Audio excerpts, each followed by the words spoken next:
Ready, go.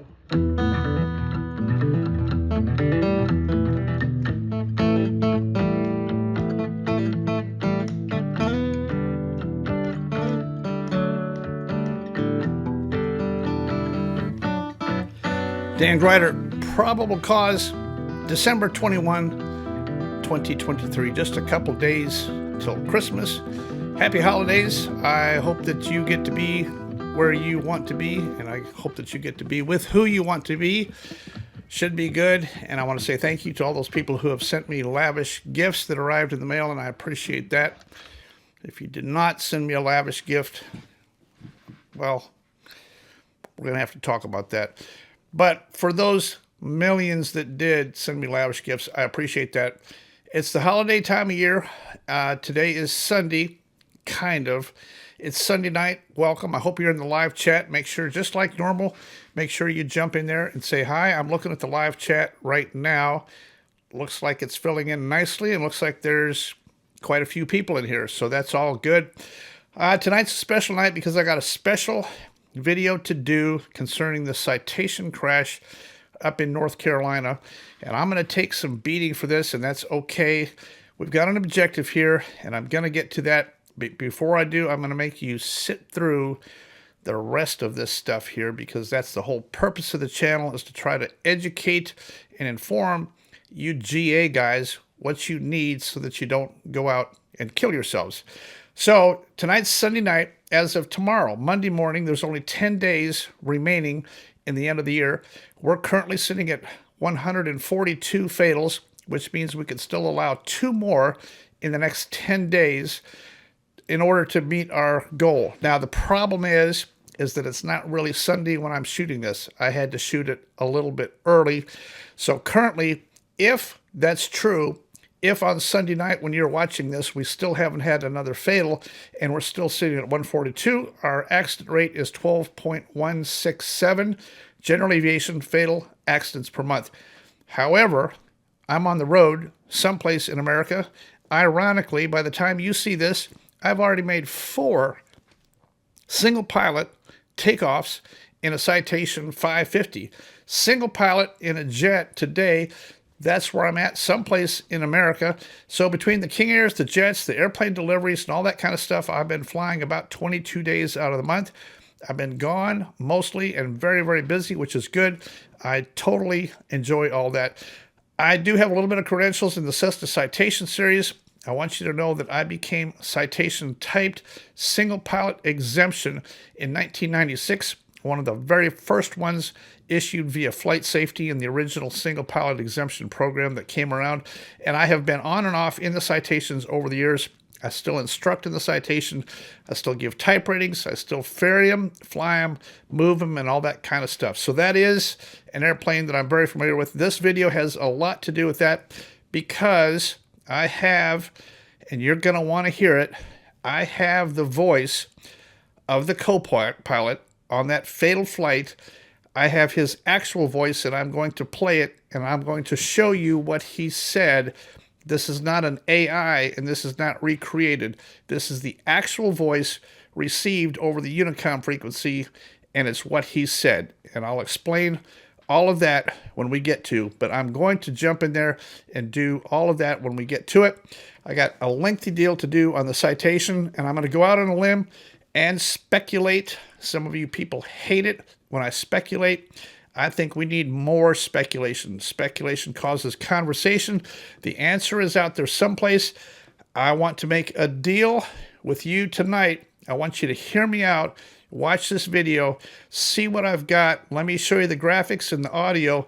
Then you tell me if I'm incorrect. I want you to have the courage to tell me I'm incorrect. But I want you to watch the entire thing and listen to what I've got to say, the information that I've got, and that's coming up. I'm going to give it to you. The total number of fatals that we have for this year, 142. A lot of people are confused, thinking that because there were 7 people on that jet, that it's messed up our general aviation fatal accident rate. Remember, the general aviation fatal accident rate has to do with the number of accidents, not the number of people on board. So including the Citation, we're still sitting at 142 for the year. which is good. All right, is that all good? Welcome. Take a break, get a cup of coffee. We got a couple things to talk about, and then we're gonna at the end we're gonna get into the citation thing. I see all you people trickling in here, and look at the total number of people in here right now. Even Jennifer, look at there. Jennifer Hamady is here. I want you to know that I am in a relationship with Jennifer Hamady.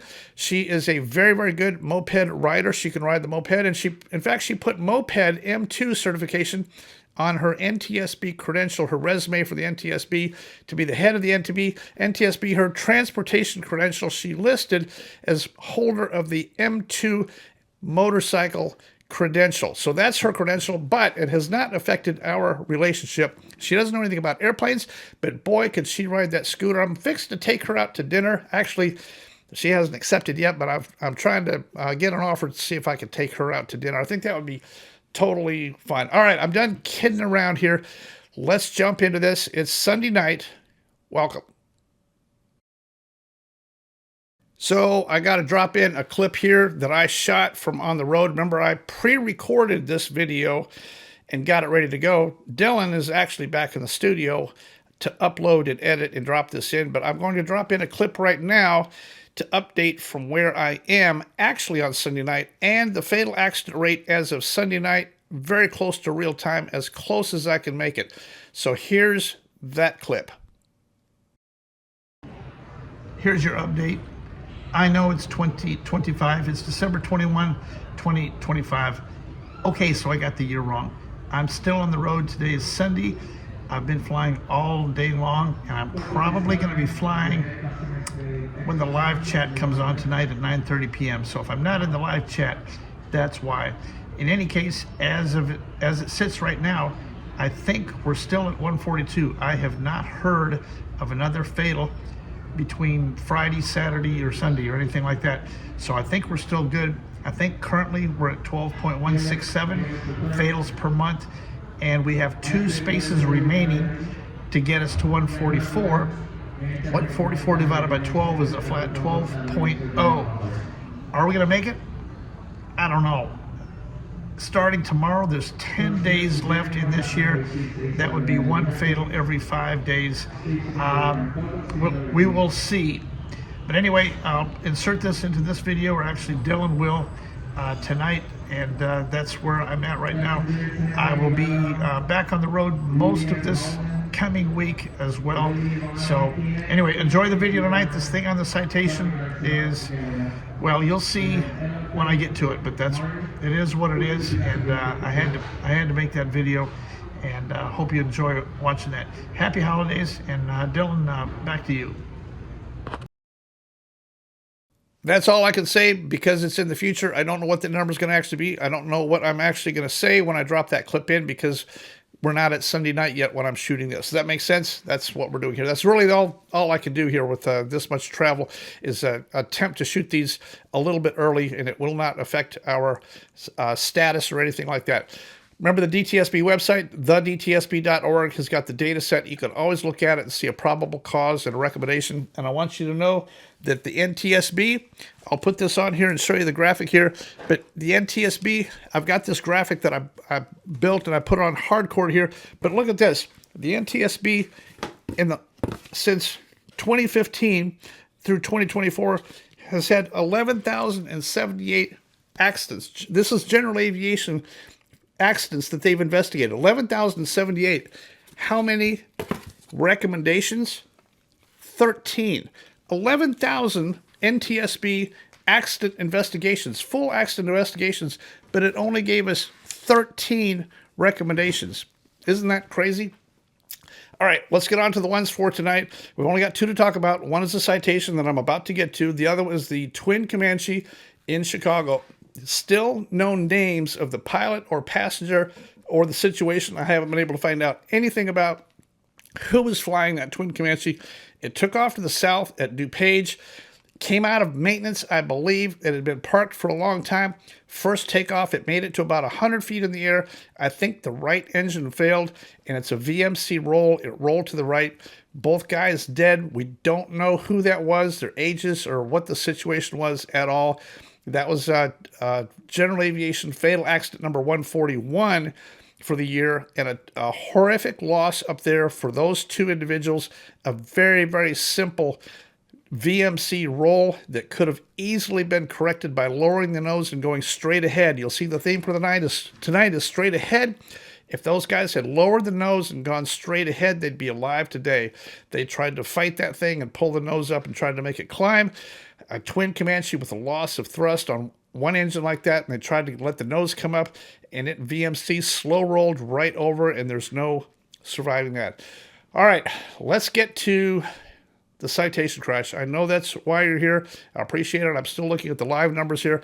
Look at the total amount of people in here, trickling in here. That is really good. All right, here it comes. Here's the information on the Citation crash from Statesville, North Carolina, December 18, 2025. Because there's so much that we don't know, and it's too easy to speculate. You know, this all has to do with speculation, and I'm about to speculate. There's a lot of YouTubers that are vehement about not speculating, and even the NTSB. Listen to this. And we will not jump to any conclusions while we're here on scene in North Carolina, nor will we speculate. I think we should speculate. NTSB says it takes 12 to 18 months to produce a probable cause, and then when they do, there's going to be no recommendation. It's going to take 18 months to get any kind of a flicker out of the NTSB, and when they do, there's probably not going to be conclusive. I'm going to tell you right now what happened on this jet and what not to do in the future. Is there harm or benefit in speculation? Well, it depends on if it's wild speculation and totally wrong. That's one thing. In my case, I want to make a deal with you. I want you to listen to this thing, listen to my speculation, and you tell me in the comments where I ended up with this thing. I think you're going to be impressed with all of this that we end up getting on this thing, this accident data on the Citation December 18 up in Statesville, North Carolina. Well, the NTSB brought 16 people on their private jet. Here's a graphic for that. And here's the information from the NTSB briefing explaining that they brought 16 people. We have a team of 16 experts from the NTSB here with us, being led by our investigator in charge, Dan Baker. Dan is a senior accident investigator with more than 25 years experience at accident investigations, both at the NTSB and the Air Force. Obviously, our condolences, just like everybody else. Yes, it's a horrific loss. I'm not going to center on how bad of a loss it is. We know that. I'm going to center on what we can do to prevent the next one, because this accident was totally preventable. The captain in the left seat, Dennis Dutton. In the right seat, his son, Jack Dutton.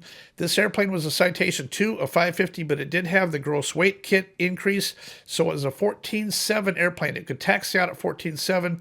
It could make a takeoff at 14.5, that's 14,500, and it could make an approach and landing at 14,001, which was the max landing. I believe this airplane was at or very, very close to max takeoff weight of 14,500 pounds when they take off. Why does that matter? Well, we'll get into that, but this Citation at gross weight single engine is not a very good situation. Jack Dutton in the right seat, and I'm going to play a tape here. The reason that this is all valid is because after this accident happened, I had DTSB fans call me from right there. There was a bunch of people that not only witnessed the accident, but the FBO where this thing happened has a radio and a speaker.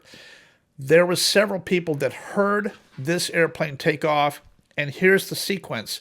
This airplane took off, and there was an Aztec taxied out behind them getting ready for takeoff. So when the Citation took off, this Aztec was getting ready to take off, but the people in the FBO that were listening to the speaker, they heard it, and one of them recorded it. So now I have the recordings of the transmissions made by Jack Dutton.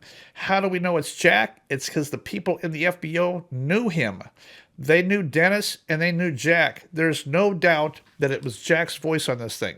I'm going to play the tape right now, and I'll play it a couple times so you can hear it. It's not great, but this is what it says. I'll put this on the screen right now. This is the voice of Jack Dutton, and he's sitting in the right seat. We got an issue with some of our things, so please don't take off on runway 10. We're having a rough engine here, and we're going to try to circle back. Now, when he says rough engine, he's not a jet guy. This is the son of Dennis, who's sitting in the right seat, but he's on the radio. This is definitely Jack's voice on the radio. I'm going to let you hear it in just a second. Rough engine. In a jet, an engine rolls back and it rumbles and it vibrates. It's not like a piston airplane. To somebody that had never experienced this thing, it's just going to sound like a rough engine. Like, what is that? What's that noise? Why the vibration, and why is it doing that? Believe me, I've lost engines in jets and King Airs. It sounds like that. It sounds like a rough engine. His explanation is absolutely perfect. To him, it sounded like a rough engine. What is that? They made a takeoff and lost an engine. Let's listen to Jack's voice. We've got an issue with some of our things. So please hold takeoff for runway 10. We're having a issues here. We're going to try to circle back. Let's listen to it again. I'll put this on the screen. This is Jack's voice. You can go back and replay this a couple times if you want, but this is definitely Jack on the radio immediately after takeoff. We've got an issue with some of our things. So please hold takeoff for runway 10. We're having a issues here. We're going to try to circle. Now, the next thing we're going to talk about is this single pilot citation thing, captain, crew. How does the whole thing work?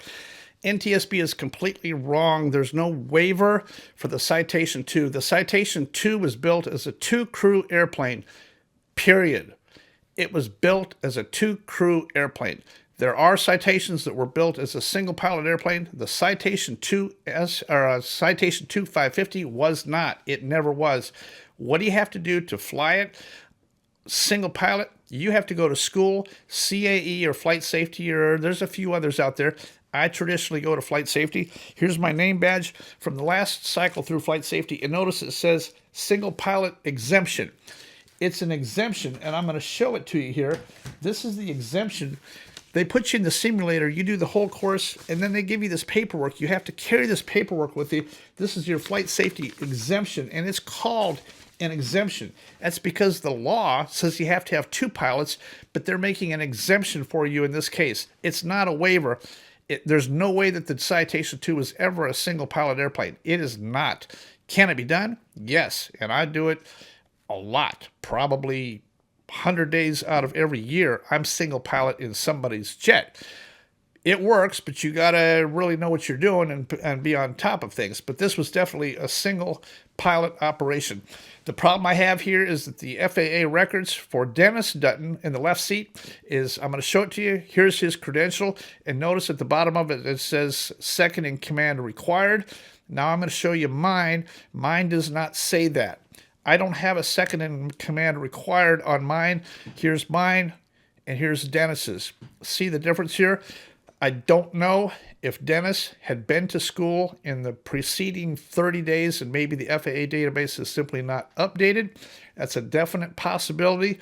Or maybe Dennis did not have a single pilot exemption and he was just flying this flight and put his son in the right seat. His son, Jack, did not have a multi-engine rating and he certainly was not citation qualified.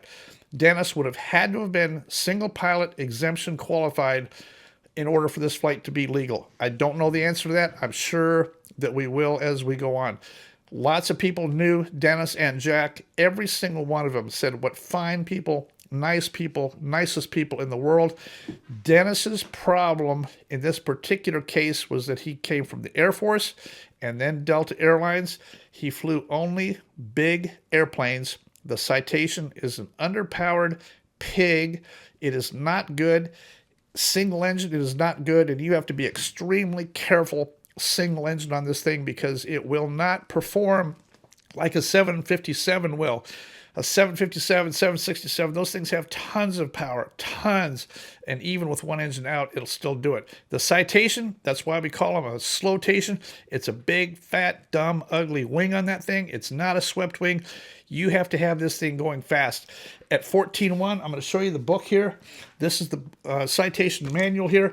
Here's the chart. I'll put it on the screen here. And it says your VREF on this thing is 114 at flaps full. It was flaps full when they hit the ground. 114 plus 10 is 124 would have been their minimum VREF. And then I'm also going to show you in here. Here's what it says. I'll put this on the screen here for you so you can see it. This is your single engine approach and landing. Notice it says flaps, takeoff, and approach. It's because you can't fly a Citation on one engine with gear down and full flaps. It won't do it. It certainly will not maintain altitude at max gross weight and gear down and full flaps. It's physics. It won't do it. These guys ended up on the downwind through the gear out, approach flaps, and full flaps, and tried to turn. They overshot base to final. They overshot full flaps. They ended up firewall power on one engine. The other engine idled back, and this is all it had. They didn't intend to hit the ground. They intended to make it to the runway, and they were only surprised at the very, very end that they were doing everything that they could as far as pulling up. This airplane was out of energy. It just settled into the ground because it was totally out of energy. The Citation will not maintain altitude with gear down and full flaps. You can see on the video pictures of the wreckage laying there on the ground. This airplane hit the ground, gear down, and full flaps. It's the kiss of death. That's the one thing that you can not do, and that's where they ended up. I'm talking about the weather very briefly. Those people that were there that day, that watched the jet crash, that were there, they'll tell you it was not VFR. It was low IFR and scuddy. What this guy did was he made a takeoff, and as soon as he took off, he lost his engine. Jack got on the radio and called rough running engine, and they're going to bring it back around. Why? They tried to bring it back around visually. I don't know, but here's what they did. They turned around. They flew out to the west, and they turned around with another left-hand turn. Then they made a beeline for runway 10. I think they were hoping to see runway 10 and just land opposite direction, touchdown on the approach end of runway 10 and roll to a stop, and everything's good.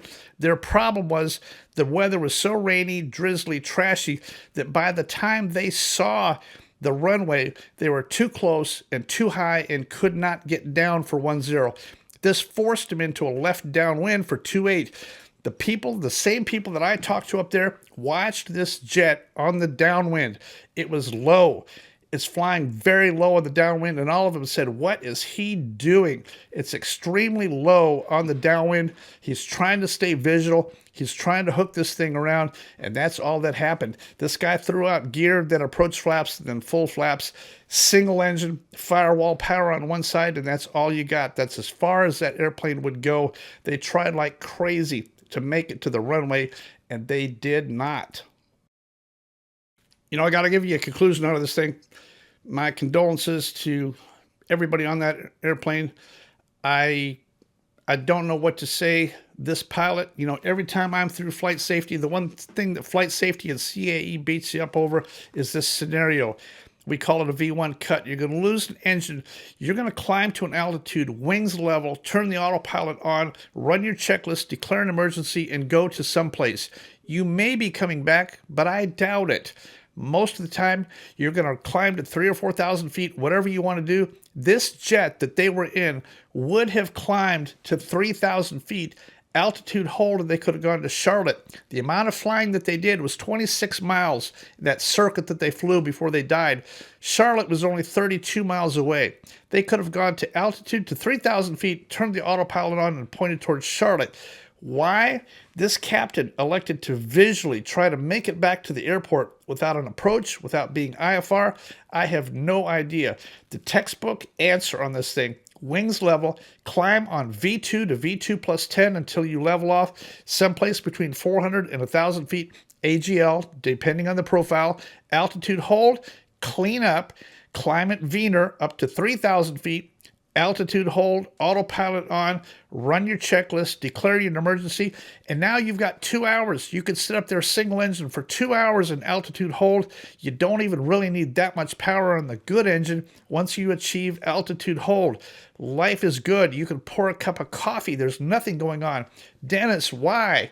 Why would you elect to do all of that? The jet would definitely do it. In the flight profile, you saw that thing flying around. It gained and lost altitude. It was producing thrust. Somehow it was producing thrust. Why would you not point towards Charlotte and ask for an ILS, or tell them you're taking an ILS and just take it straight on in? Every time Delta Airlines, American Airlines, United Airlines, pilots are trained. Engine failure, abnormal. You're going runway heading. Declare an emergency, ask for a straight out. You're going straight ahead, get altitude, hold, settle down, get the autopilot on, and sort the problem out. Take your time once you get up. But you are not maneuvering, and you are not coming back.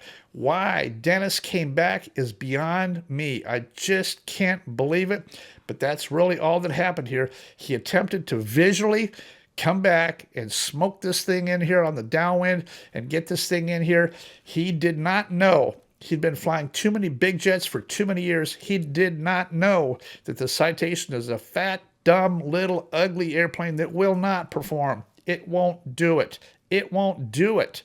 You people out there listening, flying these jets and some of these turboprops and stuff like that, you cannot dirty up until you have runway made.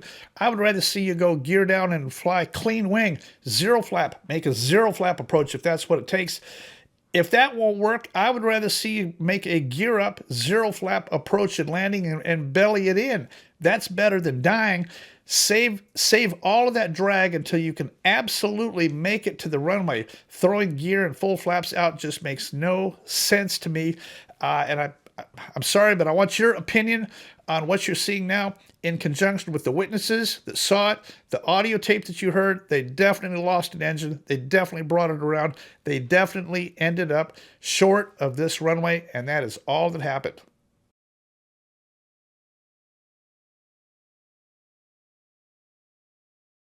So now that you know all the backstory and what truly happened, let me know in the comments if you think I'm anywhere close to accurate on this thing, but this is not a hard one to figure out.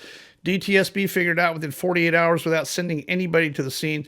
This is easy. This is easy. I can tell you exactly what this was. You don't need to send anybody. You don't need to save the wreckage, and you don't need to try to reconstruct the aircraft. This is pure pilot error all day long is what this was. Now, let's take a look at the NTSB. They did a hearing and a briefing. I got a couple things I'm going to show you here. This is the NTSB telling you that the aircraft took off on runway 28. The airplane had departed from runway 28 at the Statesville Regional Airport. This is the NTSB telling you for a fact that the weather was VFR. At the time of the accident, visual meteorological conditions prevailed. This is the NTSB telling you that the Citation flies single pilot on the basis of a waiver. It does not. The question is, was the Citation 550 single pilot or two pilot approved? The answer is both. This is the NTSB telling you that they have no idea who was piloting. There's 3 pilots on board. They have no idea. How come they got 16 people there and they can't figure out what I figured out? How is that possible? They don't know who was piloting the aircraft. Chris's question is, do we know who was piloting the aircraft? At this time, we have been unable to verify who was flying the airplane. They were asked in the briefing after takeoff, was there an issue? Their answer again is they did not know. Of course there was an issue. Jack made a total of 5 position reports all the way around that. In that 10 minutes of flying, he talked a total of 5 times. In each transmission, he was calm. There was nothing going on. There was no fire. There's no alarms. He sounded very nice. He brought it all the way around. They simply lost an engine. There was nothing else going on. And yes, there was an issue after takeoff. Listen to this. The question is, we believe the plane was turning back to the airport immediately, maybe for some kind of issue. At this point, we are not aware if there was an actual issue or not. Now the NTSB shows up on scene, and they go out here, and there are all 16 of them, and they go out and take a look at this wreckage site. It's not very hard. You got the airport fence, and then the road, and then the golf course, and the trees. It's easy to see they hit the approach lights coming in here well shy of the road and the airport fence. Now, when asked where this crash happened relative to the airport fence, NTSB has no idea. Did it hit the ground prior to getting to the runway? Do we know if that happened? The question is, did the aircraft hit the ground prior to getting to the runway? The response to that is yes, it did hit the ground before getting to the runway. Outside the fence of the airport, would that be accurate to say? Or do you? This person at the press briefing wanted to know if there was any other aircraft in the area. NTSB has no idea. How come I know that there was an Aztec taxied out and that's who they were talking to? How come I know that and all 16 people at NTSB can't figure that out? Yes, there was an Aztec getting ready to take off that actually did take off. The Aztec took off after the Citation and then landed after the Citation crashed. This Aztec driver made a landing on runway 10 facing directly into the flames. Obviously, he didn't make it to the flames, but he landed his Aztec on 10 looking at a burning airplane on the runway. I find that incredible, but that's what this guy did. Yes, there was 2 airplanes out there. The Aztec did take off, and he did make a lap around. I'm not sure how many minutes after the crash the Aztec touched down. NTSB has no idea if there was another aircraft out there, but there was. Question is, were there maybe some other aircraft in the area that forced him to go around? At this time, we're not aware of any, but we're looking at any radar, ADSB data. I don't think we saw any initially on the ADSB data out there that there were other aircraft. Well, that's my conclusion. The danger and speculation is that you're going to hate me. I want you to know, if you're a pilot of any kind, straight ahead's the answer. If you're flying a jet, straight ahead, wings level, climb up. You're not even thinking of turning around until you get up, level, altitude, hold, autopilot on, and run a checklist. Then you can talk about getting a cup of coffee and maybe coming back. You are not going to maneuver this airplane for a visual unless you're on fire. If you're on fire, that's one thing, like a fire in the cockpit. Maybe that might be a different scenario, but that's not what these guys had.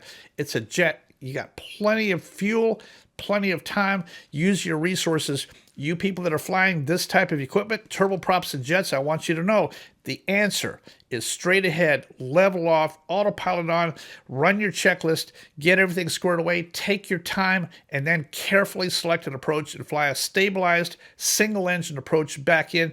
Declare an emergency, pick the longest runway, go to someplace big, roll the fire equipment, do all that stuff, get your picture in the paper, do the whole thing. You're not going back. This is just like your 3 ex-wives. You're not going back to them. You're not going back to this airport. You are not going back. And yes, I get fired up about this. This is what caused this crash. This is a pilot attempting to return. He did not need to return, and he killed 7 people in the process of attempting to return. I'm sorry for the speculation, but that it is what it is. I hope that you can get some benefit out of this. Jennifer Hamady, if you're watching, I hope that you'll make a recommendation. I hope that you'll come to a conclusion within 18 months, but I doubt it. I can't see how there could be possibly any other way on this, but I'm totally looking forward to reading your comments on this. All right, I'm going to take a chill pill and settle down here before my heart rate gets... honestly, this crash bothered me like no other. I'm not emotional. I'm not going to start crying about it. It makes me angry. How could a pilot do that? How? How could you do that in this circumstances? All right, I'm going to get out of here. Remember, I do have... several ways of donating $1 or $2 for Christmas. Remember, I've got shoes to buy for Dylan. He's only got the 1 pair of tennis shoes, and one of them doesn't have any laces on. Zelle, PayPal, CashAPP, Venmo. I hope you have a great holiday season. I look forward to seeing you down there at the DTSB General Aviation Safety Summit in Orlando, January 2, 3, and 4. Here's the graphic for it right here. I'm going to get out here and get this video up and on the air for my tiny little itty-bitty fledgling YouTube channel. Dan Gryder. Problem cause.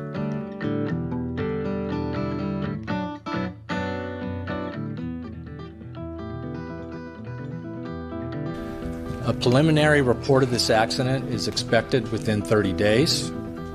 However, a full investigation lasts 12 to 18 months before a final report is released.